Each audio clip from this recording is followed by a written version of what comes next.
நமது அஸ்ட்ரோவாசன் டிவி நேயர்களுக்கும் தமிழ் பேசும் அனைத்து நல் உள்ளங்களுக்கும் வணக்கம். இறைவன் கருணையால் அனைவரும் நன்றாக இருப்பீர்கள்.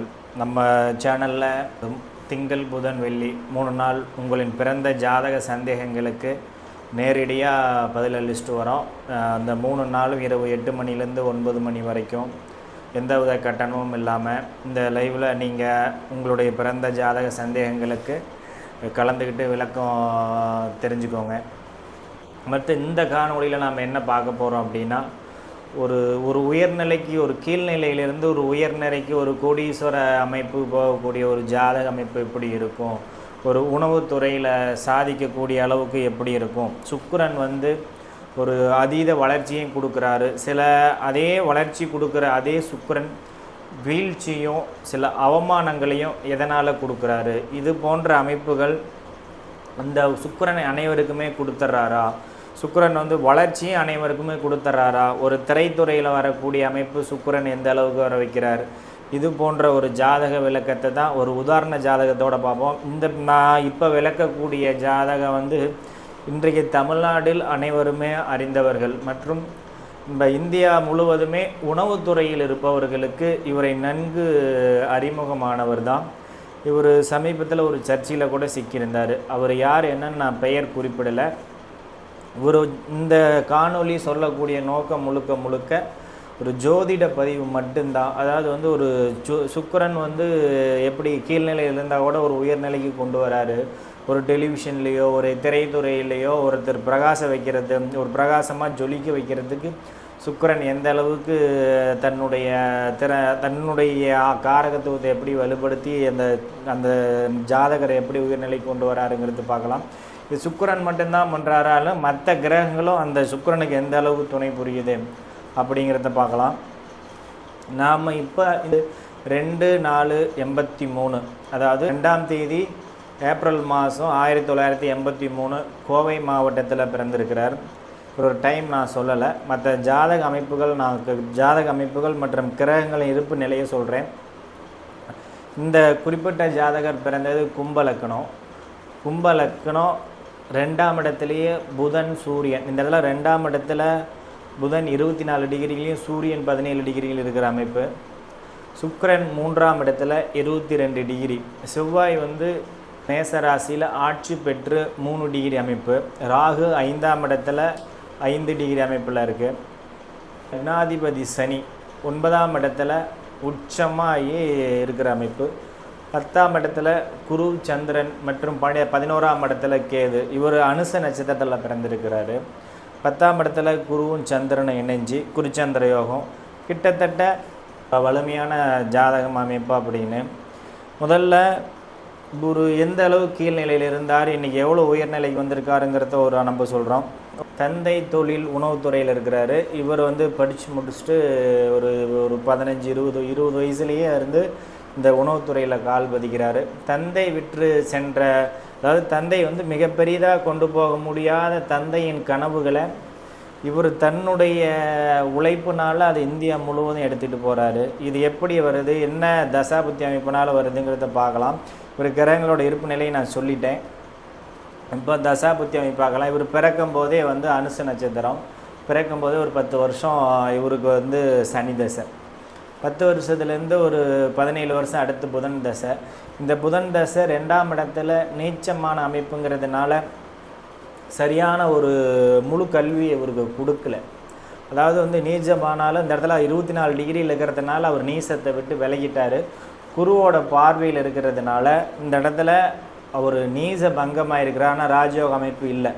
இந்த புதன் தசை அதில் ஒரு 10 வருஷம் சனி தசை. இந்த 27 வருஷமாக ஒரு மிதமானதாக போச்சு.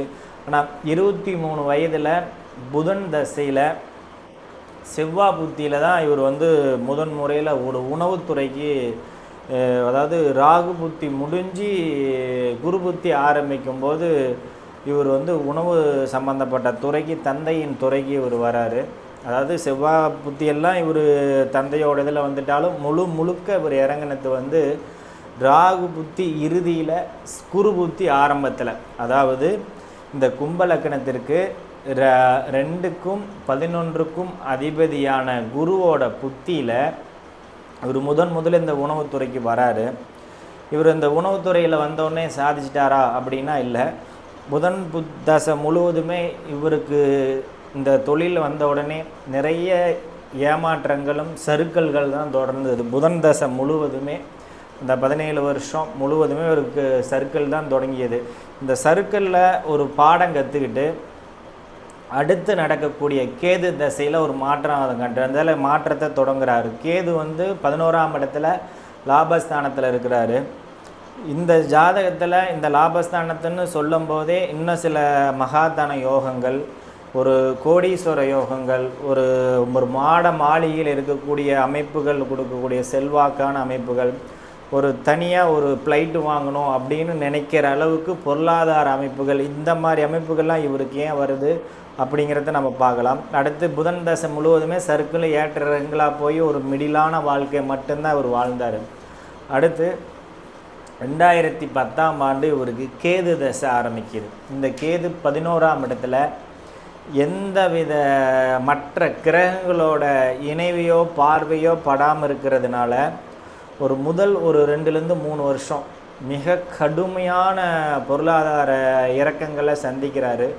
அடுத்து அந்த கடுமையான சந்தித்தாலும் மறுபடி அதே கேது தசை செவ்வாய் புத்தியில் மறுபடியும் மீண்டு எழுந்து செவ்வாய் புத்தியிலிருந்து, அதாவது 11ஆம் இடத்துல தனிச்சிருக்கிற கேது தசையில் 3ஆம் இடத்துல லக்னத்திற்கு 3ஆம் இடத்துல அந்த செவ்வாய் 3 மற்றும் 10க்கும் அதிபதி.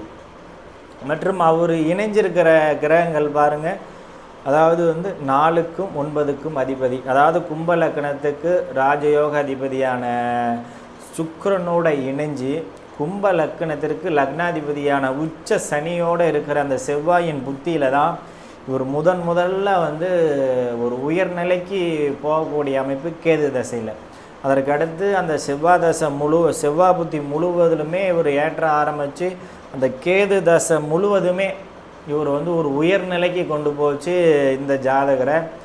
அதுக்கு அடுத்து இந்த கேது தசையில் நிறைய தொடர்புகளை ஏற்படுத்துச்சு. இந்தியா முழுவதும் மற்றும் தமிழ்நாடு முழுவதும் அரசு துறையில் இருக்கும் அதிகாரிகள், அரசியல்வாதிகள், இது எல்லாமே இந்த தனுசில் இருக்கிற குரு வீட்டில் இருக்கிற கேது தசை தொடர்புகளை ஏற்படுத்தி இந்த ஜாதகருக்கு. இதன் மூலிமா தன்னுடைய தொழிலில் விருத்தி பண்ணிக்கிட்டாரு. அது இவரோட திருமணம், ஏன்னா இந்த கேது தசையிலேயே அவருக்கு திருமணமே ஆயிடுது. இப்போ புதன் தசையிலே திருமணம் ஆயிடுது. இந்த புதன் தசையில் அவருக்கு திருமணம் ஆகிறதுக்கு காரணம் தன்னுடைய மனதுக்கு பிடித்த ஒரு பெண்ணை திருமணம் பண்ணிக்கிறாரு. கிட்டத்தட்ட காதல் திருமணம் தான். இந்த ஜாதகருக்கு 2 ஆண் குழந்தைகள். இந்த இடத்துல 5ஆம் இடம், 5ஆம் அதிபதி குருவோட பார்வையில் அருமையான அமைப்பில் சூரியனோட இணைஞ்சிருக்கிறது ஒரு நல்ல அமைப்பு. 7ஆம் அதிபதி 2ஆம் இடத்துலையோ 11ஆம் இடத்துலையோ 3ஆம் இடத்துல நல்ல நிலையம் வலுத்த இடத்துல இருந்தால் அவங்களுக்கு விருப்பு திருமணம் அமையும். இந்த ஜோதிட விதியின் அமைப்பு பிரகாரம் தான் இவரோட ஜாதகத்துக்கு காதல் திருமணம் அமைஞ்சது இவருக்கு. அடுத்து இவர் இந்த கேது தசை முழுவதுமே தன்னுடைய உணவுத்துறையில் ஒரு உயர்நிலைக்கு வந்துட்டார். ஆனால் உச்சத்துக்கு போக வேண்டிய ஒரு அமைப்பு இருக்குது. இல்லை, 2017ஆம் ஆண்டு கரெக்டாக ஒரு 9-10 வருஷத்துக்கு முன்னாடி இவருக்கு சுக்கிர தசை ஆரம்பிக்குது. இந்த தலைப்பு சுக்கிரன் எந்த அளவுக்கு வளர்ச்சி கொடுத்தாரு அப்படிங்கிறத பார்க்கலாம். கரெக்டாக 17 வருடத்தில் 2017ஆம் ஆண்டு இவருக்கு சுக்கிர தசை ஆரம்பிக்குது இந்த ஜாதகருக்கு. இந்த சுக்கிர தசை ஆரம்பித்த உடனே அரசியலில் இருக்கும் ஒவ்வொரு மாநிலத்தில் இருக்கும் உயர் பதவியில் இருப்பவர்களுக்கு இவரோட தொடர்பு ஏற்படுது. இன்னொன்று, சுக்கிரன் கலை காரகனும் கூட, அதாவது நடிப்பு துறையில் இருக்க வைக்க கிரகமும் கூட. இந்த அமைப்புகளில் இவர் எப்படி உயர்நிலை, அதாவது நடிப்புத்துறை, சின்னத்திரை மற்றும் உணவுத்துறை மற்றும் சொகுசு வீடு அமைப்புகள் எல்லாமே இந்த சுக்கிரனில் அவர் கைகூடுது. இது எப்படி அப்படிங்கிறது இந்த சுக்கிர தசை வரையாக பார்க்கலாம். முதல்ல சுக்கிர தசை 2017 ஆரம்பிக்கும் போது தன்னுடைய தொழிலில் இந்தியா முழுவதும் மற்றும் வெளிநாடு முழுவதும் ஒரு இந்தியா லெவலில் ஒரு முதன்மையான உயர் பதவியில் இருப்பவர் கூட இவருக்கு உணவுத்துறை சம்மந்தப்பட்ட ஒரு ஆர்டர் கிடைக்கிது. அந்த ஆர்டர் ரொம்ப பேசப்பட்டது அந்த நேரத்தில். ஒரு ஒரு தண்ணீர் கூட இங்கிருந்தால் நான் கொண்டு போகேன் அப்படின்னு கொண்டு போய் அளவுக்கு இவருடைய தன்னுடைய தொழில் திறமையை வெளி உலகத்துக்கு காட்டக்கூடிய ஆரம்பித்தது அந்த சுக்கிர தசை தான். இந்த சுக்கிரன் வந்து எதனால் இவருக்கு இவ்வளோ வளர்ச்சி கொடுக்குது அப்படிங்கிறத முதல்ல தெரிஞ்சுக்குவோம். முதல்ல சுக்கிரன் வந்து இந்த லக்னத்துக்கு ராஜயோகாதிபதி. அதாவது 4க்கும் 9க்கும் ஒரு கேந்திரம், ஒரு திரிகோணம், இது இரண்டுக்கும் ஒரு சேர அதிபதியான சுக்கிரன் வந்து லக்னத்துக்கு 3ஆம் இடத்துல, இந்த இடத்துல அவர் அமர்ந்து இருக்கிறது ஒரு தனி சிறப்பு. அடுத்து இந்த 3ஆம் இடத்துல தான் மட்டும் இல்லாமல் இந்த லக்னத்திற்கு 3 மற்றும் 10ஆம் அதிபதி, அதாவது 3ஆம் இடம் முயற்சி ஸ்தானம், புகழ்ஸ்தானம், கீர்த்தி ஸ்தானம் மற்றும் நடிப்பு சம்பந்தப்பட்ட துறையும் 3ஆம் இடம் குறிக்கும். இந்த இடத்துக்கு அதிபதியான செவ்வாயோட இணைஞ்சு மற்றும் இதில் செவ்வாய் 10ஆம் அதிபதியும் கூட. இந்த இடத்துல பார்த்திங்கன்னா 3, 4, 9, 10 இந்த 4 ஸ்தானங்களோட தொடர்பும் அந்த 2 கிரகத்துக்கு இருக்குது. அடுத்து லக்னாதிபதி வலுவான அமைப்பில் இருக்கணும். இவருக்கு லக்னாதிபதி 9ஆம் இடத்துல நல்ல வலுவான அமைப்பில் இருந்து இந்த 2 கிரகத்தையும் பார்க்கறது சிறப்பு. பொதுவாக ஒரு யோக ஜாதகத்துக்கு வந்து லக்னாதிபதி ஒரு ஸ்தான பலம் பெற்று இருக்கணும். மற்றும் லக்னாதிபதிக்கு இந்த லக்னத்தின் யோக கிரகங்கள் வந்து தொடர்போடு இருக்கணும். இந்த இடத்துல இந்த லக்னத்துக்கு முதன்மையான ராஜயோகாதிபதி சுக்கிரன் தான். சுக்கிரன் இந்த சனியை பார்க்குறது மிகச்சிறந்த அமைப்பு, மகா தனயோகத்தை கொடுக்கக்கூடிய அமைப்பு இது. அதற்கு அடுத்து செவ்வாய் இந்த இடத்துல சனியை, பொதுவாக செவ்வாயை வந்து சனி பார்க்கறது குற்றம்னு இன்றைக்கி வந்து சொல்லிகிட்டு இருக்கிறாங்க. அப்படி இல்லை, லக்னத்தை பொறுத்து மாறுபடும். இந்த இடத்துல செவ்வாயை வந்து அந்த சனி பார்க்கறது தான் மிகச்சிறந்த அமைப்பு. ஏன்னா 2ஆம் ஒரு லக்னாதிபதி வந்து 3, 4, 9, 10 இந்த ஸ்தானங்களோட சம்மந்தப்பட்டிருக்கிறது மிகச்சிறந்த ராஜயோகாதிபதி அது அமைப்பு, அதிர்ஷ்டகரமான அமைப்பு. எல்லாரும் தான் இன்றைக்கி உணவுத்துறையில் இருக்காங்க, எல்லாருமே வந்து மேல்நிலைக்கு வந்துடுறது இல்லை.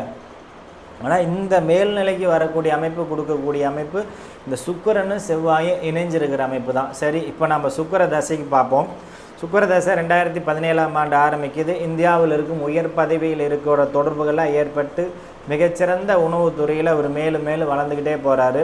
எந்த அளவுக்கு வளர்ந்துட்டு போகிறாரு அப்படின்னா, கார் கலெக்ஷன் மட்டுமே ஒரு 30-40 கோடி ரூபா வைக்கிற அளவுக்கு இவரோட பொருளாதாரம் ஒரு உயர் நிலைக்கு போகுது.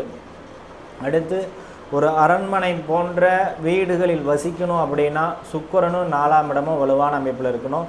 இந்த இடத்துல 4ஆம் இடத்திற்கு அதிபதியே சுக்கிரன் தான். அவர் வீடு காரகனாட, நிலத்துக்கு காரகனாட செவ்வாயோட இணைஞ்சு 3ஆம் இடத்துல இருக்கிறது மிக அற்புதமான அமைப்பு. இந்த சுக்கிரதசை ஆரம்பித்த உடனே இவருக்கு சினிமா துறையில் முதல்ல அவர் நடிக்க வராரு. அடுத்து மிகச்சிறந்த வாகனங்கள் வாங்குறாரு. அதிகாரம் செய்யும் செவ்வாயோடு இணைஞ்சிருக்கிறதுனால 10ஆம் அதிபதியாக இருக்கிறதுனால நிறைய அரசியல் தொடர்புகள் வந்து இவருக்கு ஏற்படுது. இப்போ இவ்வளோ தூரம் இது எல்லாமே சரி, தொழில் வளர்ச்சி வந்துருச்சு, அரசியல் தொடர்பு கிடச்சிருச்சு, வண்டி வாகனம் கிடச்சிருச்சு, அரண்மனை போன்ற வீடு கிடச்சிருச்சு.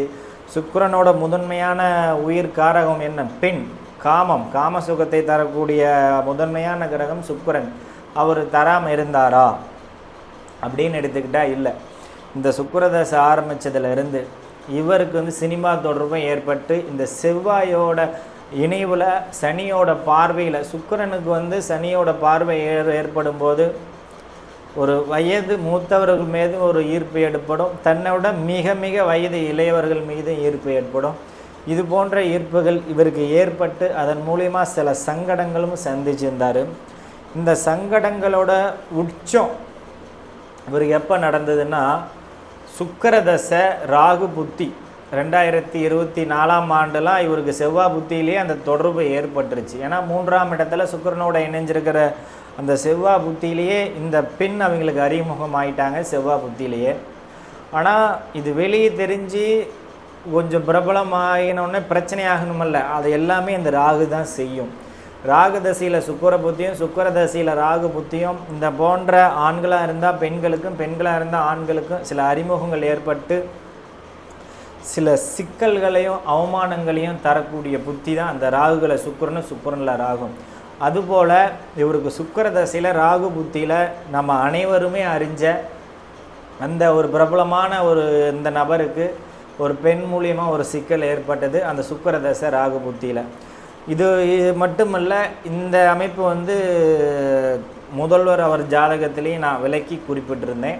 அதே சுக்கிரதசை ராகு புத்தியில் அதே அமைப்பு தான் இந்த ஜாதகருக்கும் ஏற்பட்டது. இப்போ இந்த ஜாதகருக்கு அடுத்த வருஷம் மே மாதம் வரைக்கும் இந்த சுக்கிரதசையில் ராகு புத்தி. இந்த ராகு புத்தி வந்து இவருக்கு நடந்து முடியந்தனையுமே இந்த சர்ச்சையிலிருந்து ஒரு முழுக்க வெளியே வர முடியாது. இந்த சர்ச்சை வந்து இந்த ராகு புத்தி முடிஞ்சுக்கிட்டு இருக்கும். இது தனிப்பட்ட இடங்கிறதுனால இதை நம்ம இதோட நிறுத்திடுவோம். இதுலேருந்து வெளியே வருவாரான்னு கேட்டால் குரு புத்தியில் அவர் வெளியே வந்துடுவார். குரு புத்தியில் கொஞ்சம் பிரச்சனை அதிகமாகி குரு புத்தி பிற்பகுதிக்கு பிறகு இவர் முழுக்க வெளியே வந்துடுவார். அடுத்து சனி புத்திலாம் மிக அற்புதமான அமைப்பு. குரு புத்தியில் இறுதியில் வந்து வெளியே ஆரம்பித்து சனி மற்றும் புதன் இந்த 2 புத்தி மற்றும் அடுத்து கேது, இந்த 3 புத்தியும் இவரின் அதிலட்சியமான தனி ஃப்ளைட்டு வாங்கணும், தனி நம்மளோட தனக்கு வந்து தனி விமானம் வாங்கணும் அப்படின்னு நினைக்கிற அந்த கனவு நிறைவேற்றி கொடுக்கறது சனி. ஒரு உணவுத்துறையில் தான் நம்ம வந்து சொல்கிறோம், ஒரு உணவுத்துறையில் என்ன வந்துடும் அப்படின்னு சொல்லிட்டு. அவர் உணவுத்துறையில் இருக்கிறவர் இன்றைக்கி இந்த சுக்கிரதசையினால் தனி விமானம் வாங்கும் அளவுக்கு இவருக்கு இன்றைக்கி பொருளாதார வளர்ச்சியும் சமூகத்தில் அந்தஸ்தும் கிடைக்குது. அப்படின்னா இந்த சுக்கிரன் தான் அதுக்கு முதன்மையான காரணம். சுக்கிரன் செவ்வாய் இணைஞ்சிருக்கிறது தான் காரணம். இந்த இடத்துல நம்ம சுபத்துவம்னு எடுத்துக்கிறோம். அதாவது இந்த இடத்துல பிருகு மங்கள யோகம் இருக்குது. இந்த பிருகு மங்கள யோகத்தை தான் இன்றைக்கி நம்ம பெயர் மாற்றி சுபத்துவம் அப்படிங்கிறோம். பிருகு மங்கள யோகத்தில் அமர்ந்திருக்கிற இந்த சுக்கிரன் தான் இவர் அந்த அதீத வளர்ச்சிக்கு காரணம். மற்ற லக்னாதிபதி உச்சமாய் அந்த சனியும் பார்க்கறது தான் மிக அற்புதமான அமைப்பு. இந்த சுக்கிரன் தரம் வளர்ச்சிக்கும் காரணம். இந்த வீழ்ச்சிக்கு காரணம் இந்த சுக்கிரனுக்கு 3ஆம் இடத்துல நீச்சனோட வீட்டில் இருக்கிற இந்த ராகு தான் இவரோட ஒரு வீழ்ச்சிக்கு காரணம். இந்த ராகு புத்தி முடிஞ்சதுலேருந்து இந்த வீழ்ச்சியிலேருந்து இந்த சமீபத்து சர்ச்சையிலேருந்து வெளியே வந்துடுவார். அடுத்து குரு புத்தியிலிருந்து இது சமாதான படலம் ஏற்பட்டு குரு புத்தி பிற்பகுதியிலிருந்து அந்த குழந்தையோடும் இவர் இணைஞ்சிருக்கிற அமைப்பு இருக்கும். சனி புத்தியில் இவர் தன்னுடைய லட்சியமான தனி விமானத்தை வாங்குவதற்கு மிக அற்புதமான அமைப்பாக இருக்கும். சுக்கிரன் வீட்டில் உச்சமாகி சுக்கிரன் செவ்வாய் பார்வையில் இருக்கிற சுக்கிரதசை சனி புத்தியில் இவர் தனி விமானம் வாங்கக்கூடிய அமைப்பு இவருக்கு கை கொடுக்கும். அடுத்து இவர் கலைத்துறையில் பயணம் பண்ணிட்டு வரார். நிறைய ஒரு 4-5 படங்கள் நடிச்சிருக்கிறாரு, படம் தயாரிச்சிருக்கிறாரு. இதெல்லாமே இவருக்கு கொடுத்தது வந்து அந்த சுக்கிரன் தான். இந்த இடத்துல புதன் நீச்சமானால் இருந்தாலும் இவர் சூப்பர் ஸ்டார் வந்து நடிப்பு துறையில் சூப்பர் ஸ்டார் இல்லை, சின்ன திரையில் இருக்குது. அதெல்லாம் சுக்கிரனோட அமைப்பில் தான். இந்த சுக்கிரன் தசை முழுவதுமே வந்து இவர் இந்த சினிமா துறையிலையும் சின்ன திரை அமைப்புலேயும் இவர் முழுவதுமே இருப்பார். கேது புத்தி வரைக்குமே இருப்பார். கேது புத்தி ஆரம்பம் வரைக்குமே சுக்கிரதசை கேது புத்தி ஆரம்பம் வரைக்குமே இருப்பார். கேது புத்திக்கு பிற்பகுதிக்கு மேலே இவருக்கு இந்த சினிமா தொடர்பு சின்ன திரை தொடர்பு எல்லாமே இவருக்கு விட்டு போகும். அடுத்து சூரிய தசை. இவர் 2ஆம் இடத்துல இருந்தாலும் 7ஆம் அதிபதி 2ஆம் இடத்துல இருக்கிறது நீச்சனோட இணைஞ்சிருந்தாலும் அவர் 2ஆம் இடத்துல இருக்கிறாரு. குருவோட பார்வையில் இருக்கிறது மிகச்சிறந்த அமைப்பு. அதனால் சூரிய தசையும் ஒரு பொருளாதாரத்தில் கொண்டு போகும். அடுத்து சூரிய தசை முடிஞ்சு பின்னாடி வரக்கூடிய சந்திர தசை. இந்த சந்திரனும் 10ஆம் இடத்துல குருவோட இணைஞ்சிருக்கிறதுனால சந்திர தசையும் இவருக்கு உயர்நிலையில் கொண்டு போகும்.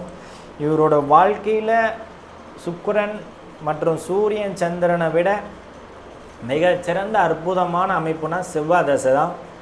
செவ்வாய் தசை முழுவதும் பல 100 கோடிகளில் அந்த செவ்வாய் தசையில் மட்டுமே இவரால் சம்பாதிக்க முடியும். அந்த அளவுக்கு வலுவான ஒரு உயர்நிலைக்கு வந்துட்டு இருக்கிறாரு. இன்னும் உயர்நிலைக்கு போகக்கூடிய ஒரு மிகச்சிறந்த தொழிலதிபராக இன்னும் வருங்காலத்தில் உயரப்போகக்கூடிய ஒரு ஜாதகம்தான் இந்த அமைப்பு.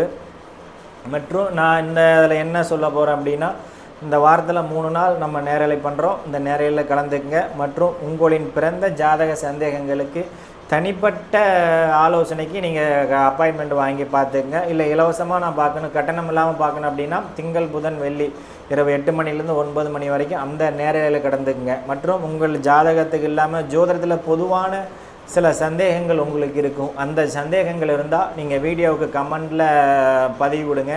ஒரு வீடியோ மூலிமா உங்களுக்கு நான் பதில் தரேன். வாழ்த்துக்கள்.